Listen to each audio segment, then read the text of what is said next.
It is another episode of the Juice on the Cuse podcast. Wes Cheng alongside Jim Stechschulte. Thanks so much for joining us on this Tuesday, April 15, 2025. So much to talk about as always. We begin today's show on the end of spring practice. Syracuse held its annual spring game on Saturday. Jim, you were there. You sat in press row. What did you take away from the scrimmage? My biggest takeaway is that it looks like Syracuse will have another good crop of wide receivers this year. Trevor Pena is the leading man coming back, and he played very, very, very briefly at the beginning of the game and went into before going into witness protection on the sideline in his white jersey, which was reserved for quarterbacks only, other than him. But Umari Hatcher also didn't play, and Darryl Gill Jr. Was off with the track team, so it was a chance for a lot of the young guys, or actually the guys we haven't seen much of in Orange. Justice Ross Simmons had a very good game. He was named a offensive MVP of spring football along with Pena, so he had a nice effort. But then also Jalen Hornsby, he was the top targeted wide receiver on the team, getting 7 targets, catching 5 of them for 107 yards. I think he's got a chance to break into the rotation. But at the same time, along with Ross Simmons and Emmanuel Ross, a former 4-star who was originally committed to Stanford, the wide receiver room looks pretty good already for the Orange. And that's going to kind of underline the need for a young, inexperienced quarterback, be it Ricky Collins or Jakari Williams, to play well, to get the ball to those guys and show us what they can do as playmakers. Yeah, so we're definitely going to talk about the backup quarterback situation in a moment. But Jim, I think one of my top takeaways is true freshman Demetrius Samuels Jr. You know, he just turned 17 earlier this month, and he looks like he's going to be a special player lining up on both sides. We've seen him in practices on Mondays with the receivers, and then again on Wednesdays with the defensive backs. And we got to see him in action on Saturday in the spring game. So I guess, I don't know what these are. They're unofficially official statistics, but he records 2 tackles. He had a pass defended against the aforementioned Jalen Hornsby. And in the second quarter, we got to see him line up against Davian Kerr, and he didn't make any receptions. But how about that pass he caught from Lee Carney in the second quarter on the fade? You know, incredible acrobatic catch, Jim, even if he was ultimately out of bounds. I think the more important thing is that he can really make some highlight plays, and he's going to wow fans this fall with just playing on both sides, which, again, incredibly difficult to do, to appear on that many snaps. And he's doing this as a true freshman. So Syracuse brought him in as a high 4-star recruit, and he's really paying dividends already. Yeah, and so I made notes, some notes on Samuel in because I was keeping track of play-by-play because after doing it last year, like I should be ready just to kind of log my own stats. And Samuel was actually targeted 4 times on offense as a receiver. The first target didn't come until after the midpoint of the second quarter. So he wasn't one of the first guys to hit the wide out position, but he did get plenty of run there as well as being busy on defense throughout the day. Yeah, so Jim, I wanted to move on to the after effects of the spring practice, because the transfer portal opened on Monday, and quarterback Michael Johnson Jr. entered the portal again after he appeared to be behind on the quarterback depth chart to Jakari Williams for the primary backup role to Ricky Collins. Jim, what do you think about that? Well, to me, it makes sense. Johnson played a similar amount to what Williams did. They were basically the starting quarterbacks on the 2 sides for the 2 different teams in the spring game. He was a little more scattershot, had more issues with consistent accuracy in the game. And I think it looked pretty clear that he would end up being the number 3 guy on the totem pole behind Jakari Williams. He's also a 7th-year player, so this is his last hurrah. So by all means, I wouldn't want to say, no, you should stay here and play 3rd string instead of, going to another school and, quite possibly dropping a level, whether it's to, outside of the Power 5, a power conference level, or even down to like FCS or something, just to play, because, it's his last chance. And so I can't really fault him. But again, Jakari Williams wasn't even lighting the world on fire, but he still looked to be a clear step ahead of Johnson, at least in the spring game. Yeah, Jim, I think it's a new normal, right? The quarterbacks in that room, they want to play, as you mentioned. Johnson, very talented quarterback coming out of high school, a high 3-star recruit, ultimately signed to Penn State. Then he went to Florida Atlantic. So he's that rare 7th-year player, and he's a senior who wants to play. I don't blame him. And you heard it from Fran Brown on Saturday. He said that Jakari Williams was, quote, very close, end quote, to being named the backup. I did like what I saw from Johnson. You mentioned he was a little scattershot. He overshot Jameer Thomas on that seam route that would have scored a touchdown. And he couldn't drive Syracuse in the end zone in his second drive either, but he actually displayed, again, he's a great athlete. He displayed a lot of athleticism. He was able to scramble around in the pocket and extend some of those plays. And I think the writing was on the wall because You saw that there's reports, and the Juice Online has been able to confirm that transfer Zach Gibson visited Syracuse starting on Sunday and into Monday. And that's as he's gotten, he's someone who's bounced around from Akron to Georgia State, then to Georgia Tech, and he's now looking for another home. So Syracuse knew they were likely going to lose someone from that quarterback room. They got Gibson on campus right away when the portal opened. So again, it's unfortunate that Johnson's leaving, but probably for the right reasons, because again, he's a seventh-year guy. He wants to play. He wants to be the man, and he didn't have an opportunity to do that at Syracuse. So via con Dio. It's the new way it is, and it's across all sports. It's not just. Recently we've been talking a lot about how the transfer portal has been affecting basketball, but it's the same thing with football. It's like guys want to play, and the things that come from playing is NIL compensation, things like that. So it all makes sense that it's a little much more like free agency than it is just picking a school and staying there. It's guys want the opportunity, more opportunity elsewhere.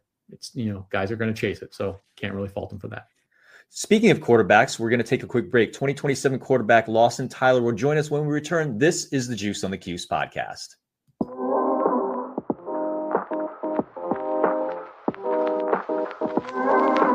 Back on the Juice on the Cuse podcast, Wes Cheng here with you. We are thrilled to be joined on the program by 2027 quarterback Lawson Tyler. Lawson, we appreciate the time. Want to get you started in this one. You visited Syracuse for its spring game on Saturday. How did the trip go?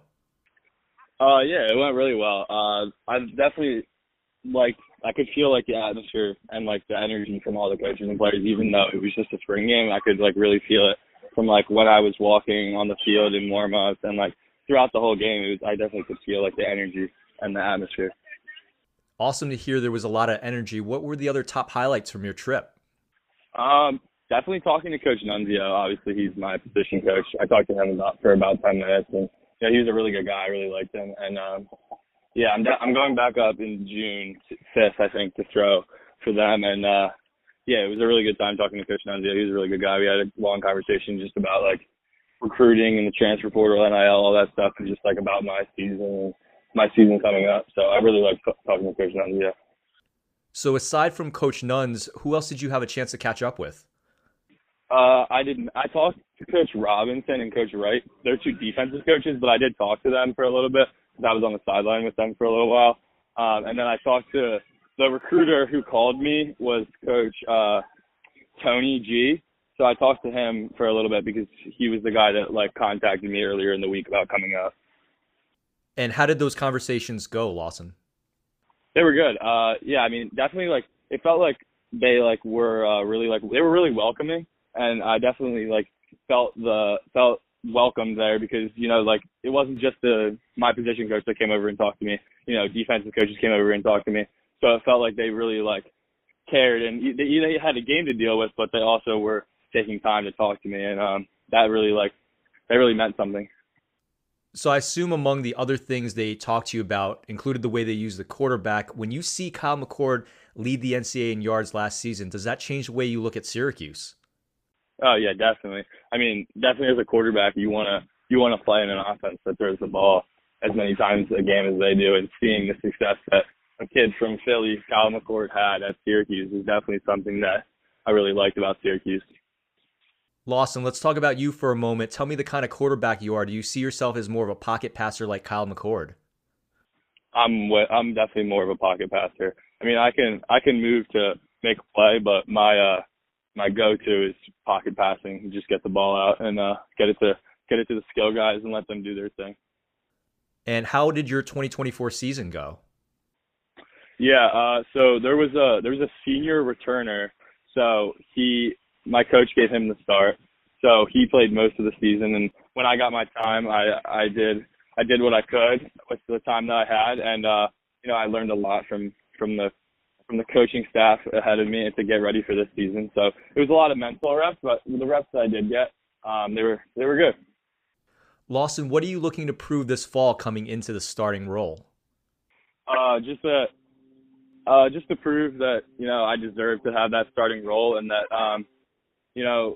that this is something that I've been working for a long time, and something that I've been really looking forward to. And I'm definitely going to, take advantage of the opportunity to play in an offense that we pass the ball about 40 times a game, get some film together, and send it to coaches like Coach Nunzio at Syracuse. And Lawson, we'll get you out of here on this one. Tell me about the other schools you're hearing from other than Syracuse. I went on a spring practice visit to Yale on Thursday, and I'm going to Rutgers spring practice on the 19th. And then I'm going to go to some camps. I'm going to go up to Penn State this summer. I've talked to Coach O'Brien a little bit at Penn State. I'm going up there this summer. I'm going to Syracuse. I'm going to their camp. I'm going to Pitt's camp. I'm going to Boston College's camp. So I've talked to a few coaches from those schools. Thank you so much, Lawson. Have fun the rest of your visits. We definitely want to hear from you after your Syracuse Elite Camp this summer. Talk to you soon. Perfect. Thank you. Lawson Tyler, ladies and gentlemen. We will take a quick break. We've got some hoops to talk about with Jim Stechschulte after. This is the Juice on the Cuse podcast.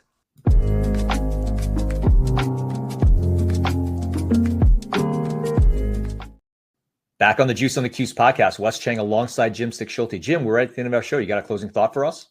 I do. Even though the Syracuse basketball team has been busy in the transfer portal already this spring, I still think their shopping is not completely done, and not just because they have a 10-man roster as it stands right now.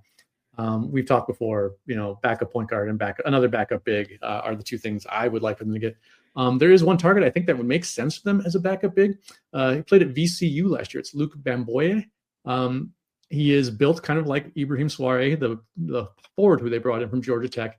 He's about 6'10", 200 pounds, so he's skinny. But he's also, like the first big man signee, William Keller III, an excellent shot blocker. In fact, he had actually a higher shot blocking rate last year than Kyle. He's a lot like Souare otherwise. They're both similar height, similar build. But Bamboye is a much better shot blocker and much better offensive rebounder. So there's that energy to his game. Souare did log a much more impressive defensive rebounding rate, but I think that's easily explained by Bamboye chasing block shots, which kind of takes you out of position to grab defensive rebounds, because when you're looking to contest away from the rim, you're taking yourself out of that mix. So it's not an earth-shattering move, but he's also, like Souare, a guy who's only played 1 year in college. So he's a younger guy, and it could be kind of give the team a mix and match kind of feel, because it looks like at this point, I have to think they do think Kyle's going to be their starting center, but it gives them another option, like to mix and match. Like, do they need a more solid defender, or do they want like a shot blocker who can affect the game, alter shots, that kind of thing? Just a thought for the Orange shopping list, maybe, if they're not quite done yet. Yeah, if Kyle's going to play between 15 and 20 minutes a game, it seems like they're going to need other viable backups, and he's certainly one of them, along with Souare.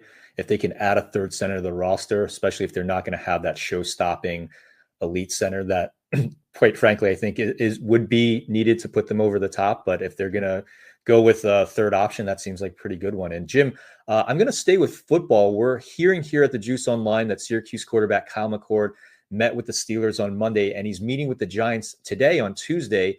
Those are two teams that certainly need new quarterbacks. McCord has been seeing his stock rise since he entered the NFL draft. The scout telling us that they like his NFL size for a quarterback, the ability to read coverage, and of course his winning pedigree both at Ohio State and Syracuse. So the last time Syracuse had a quarterback drafted was Ryan Nassib in 2013. So just seeing McCord getting drafted would be huge for Syracuse. And let's just see ultimately where he lands. The NFL draft begins on April 24.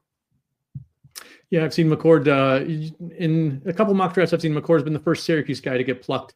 And it's usually in that late third round, early fourth round range. So maybe, mid third to the Steelers or early fourth to Giants. I don't know if they have picks in those rounds, but I do know where they're supposed to draft in each round. That's it for us, Sir Jim Stechschulte. This is Wes Cheng. You've been listening to the Juice on the Cuse podcast presented by Believe in Rivals, and we will see you next time.